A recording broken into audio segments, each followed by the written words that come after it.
আর বন্ধুরা, আমি মধুমিতা। আজকে তোমাদের একটা চিকেনের প্রিপারেশান করে দেখাচ্ছি, চিকেনের দম। এর জন্য কী কী করতে হবে সেটা তোমাদের প্রথমে দেখাই। তেজপাতা নিয়েছি দুটো, অল্প দারচিনি, মাংস বুঝে সব নেমে। আমি 1 কেজি মাংস করছি বলে তাই এরকম নিয়েছি, তোমরা মাংস বেশি হলে পরিমাণে বাড়িয়ে দেবে। জয়িত্রী, একটা বড় এলাচ, জায়ফল আর দারচিনি। এটাকে একটু শুকনো গরম করে নিতে হবে। গরম করে এটাকে পেস্ট করতে হবে। এই দারচিনিটাকে আমি তেজপাতাটাকে আমি ছিঁড়ে দিচ্ছি, এটা ভালো ভাজাটা হবে।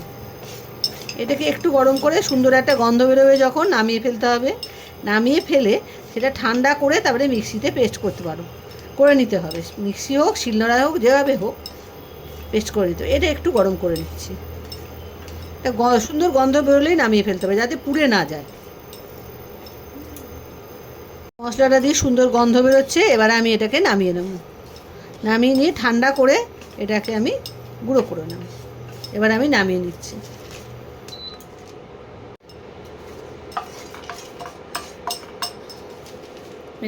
মশলাটাকে এবার ঠান্ডা করে পেস্ট করব।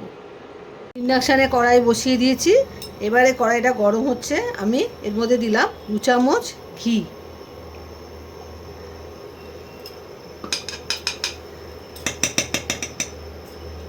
তোমরা এর মধ্যে সাদা তেলও দিতে পারো, শুধু ঘি না করে সাদা তেল দিয়েও, ঘি তেল দুটো মিশিয়েও করতে পারো। আমি ঘি দিয়ে করছি। এর মধ্যে আমি ফোড়নে দেব গোটা গরম মশলা।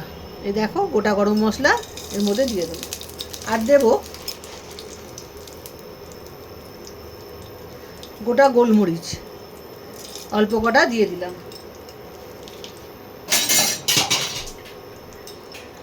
এগুলো দিয়ে একটা সুন্দর গন্ধ বেরোবে। একটু ভাজা ভাজা হোক, গন্ধ বেরোক একটা, তারপরে আমি পেঁয়াজ কুচি দেব।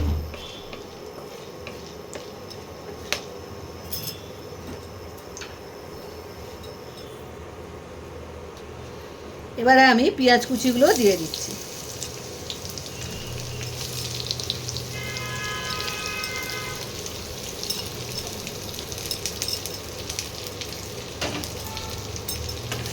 পেঁয়াজগুলো একটু রঙটা চেঞ্জ হবে, অত অবধি ভাজতে হবে। বেশি ভাজতে হবে না, খুব বেশি নয়, অল্প ভাজতে হবে, রঙটা চেঞ্জ হওয়া অবধি। পেঁয়াজগুলো এবার আমি রঙটা চেঞ্জ হওয়া অবধি ভাজবো।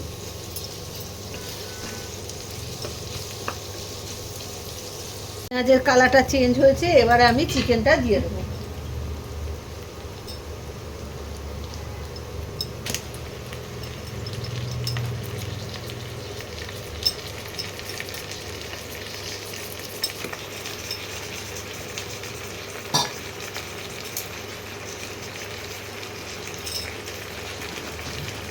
এবার আমি চিকেনটা একটু ভাজা ভাজা করব পেঁয়াজের সঙ্গে।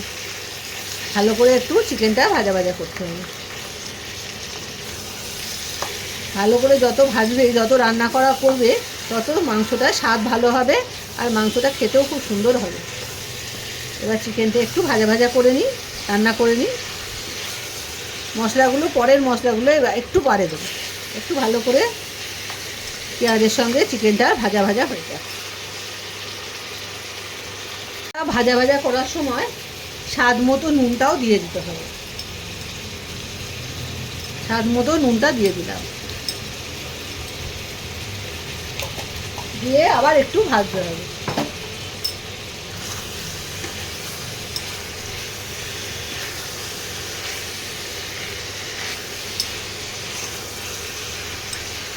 চিকেনটা একটু ভেজে তারপরে অন্য মশলাগুলো আবার দেবো। চিকেনটা ভাজা ভাজা হয়ে এসছে, অনেকটা হয়েছে। এরপরে দিয়ে দেব হলুদ গুঁড়ো,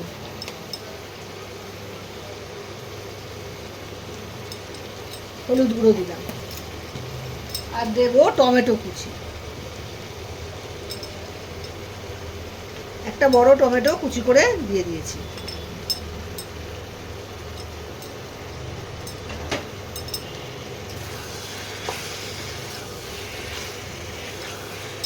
ভালো করে মিশিয়ে নিই।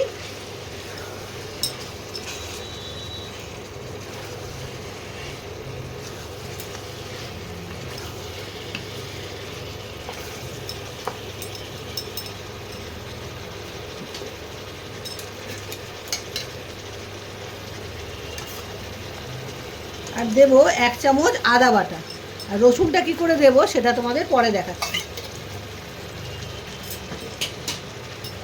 আদার কাঁচা গন্ধ আর টমেটোটা একটু নরম হওয়া পর্যন্ত মাংসটা আবার কুক করতে হবে। ভালো করে নাড়িয়ে নাড়িয়ে মাংসটাকে রান্না করে নিতে হবে। এক্ষুনি অন্য মশলা দেওয়া যাবে না। টমেটোগুলো নরম হয়ে এসছে, এবারে আমি দিয়ে দেব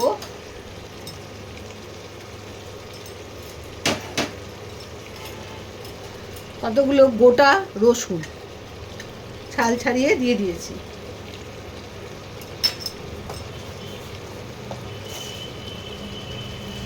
অল্প একটু গোটা ধনে,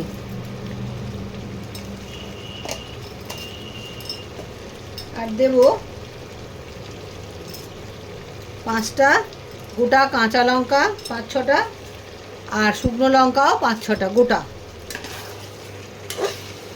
এবার এগুলোকে ভালো করে মিশিয়ে নিতে হবে।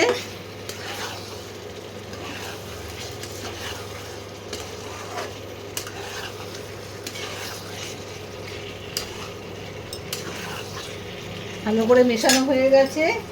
এবারে দেব 50 গ্রাম টক দই, একটু ফেটিয়ে নিয়ে দিতে হবে। আর টেম্পারেচারটা এই সময় কম রাখতে হবে, নাহলে দইটা ফেটে যাবে।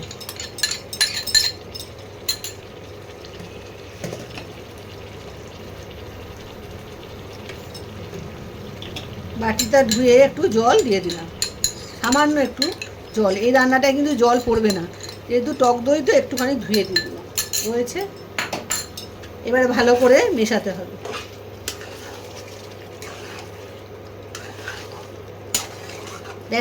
দেখো কি সুন্দর রং আসছে। এই টেম্পারেচারটা কমিয়ে রেখেছি বলে দইটা ফাটেনি, নাহলে দইটা ফেটে যেত।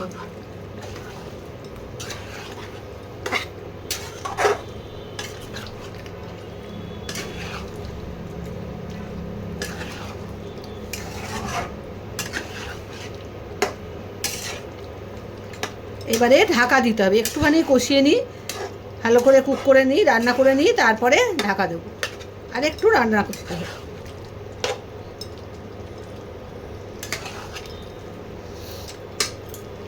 দেখো বন্ধুরা, দইটা দিতে কি সুন্দর জল বেরিয়েছে। এই জলেই মাংসটা সেদ্ধ হয়ে যাবে, কোনো জল দিতে হবে না। এবারে আমি এটাকে ঢাকা দিয়ে দেবো। ঢাকা দিয়ে 10 মিনিট ঢাকা দিয়ে মিডিয়াম আঁচে রাখবে, একদম কম নয়, মিডিয়াম আঁচে রাখলেই মাংসটা সেদ্ধ হয়ে যাবে। তারপরে বাকি যে মশলাটা গুঁড়ো করে রেখেছিলাম সেটা তখন দেব, এখন কিন্তু দেওয়ার টাইম হয়নি। এখন আমি ঢাকা দিয়ে দিচ্ছি 10 মিনিটের জন্য। 10 মিনিট বাদে আবার তোমাদের দেখাবো। 10 মিনিট হয়ে গেছে, এবারে আমি এটাকে নামিয়ে দেখছি কি অবস্থা। দেখি, রসুনটাকে টিপে দেখলে বোঝা যাবে রসুনটা সেদ্ধ হয়েছে কি। হ্যাঁ, রসুন সেদ্ধ হয়ে গেছে। এবারে আমি যে মশলাটা ভেজে রেখেছিলাম ওই মশলাটা গুঁড়োটা এবারে দিয়ে দেবো।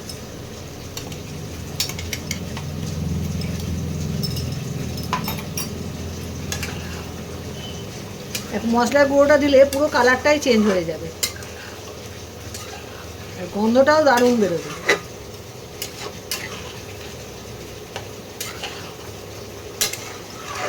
রেডি হয়ে গেল চিকেনের দম বা দম চিকেন। একবার অন্তত করে খেও, তাহলে বুঝতে পারবে কত সুন্দর হয় খেতে। আর যে যেরকম ঝাল খাবে, লঙ্কা আছে, লঙ্কা দিয়ে মেখে খেতে পারবে। এবার আমি নামিয়ে নিচ্ছি, নামিয়ে নিয়ে তোমাদের আবার দেখাবো। আমি ঢেলে ফেলেছি, দম চিকেন রেডি। পুরো ভিডিওটা দেখো, দেখে করে খেও। খুব সোজা, কোনো খাটনি নেই, খুব খাটনি কম এই রান্না, কিন্তু খেতে হয় দুর্দান্ত। তোমরা পুরো ভিডিওটা দেখে একবার অন্তত রান্নাটা করে খেও, আর কেমন হয়েছে আমাকে কিন্তু কমেন্টে জানিও। তাহলে তো আমি বুঝতে পারবো যে কেমন রান্নাটা করছি। তোমরা না খেলে আমি না বললে আমি তো বুঝতে পারবো না। কমেন্টে অতি অবশ্যই জানিও। আজ তাহলে আসি, বন্ধুদের মধ্যে শেয়ার করো কিন্তু। আর তোমরা ভালো থেকো, সুস্থ থেকো। Bye bye.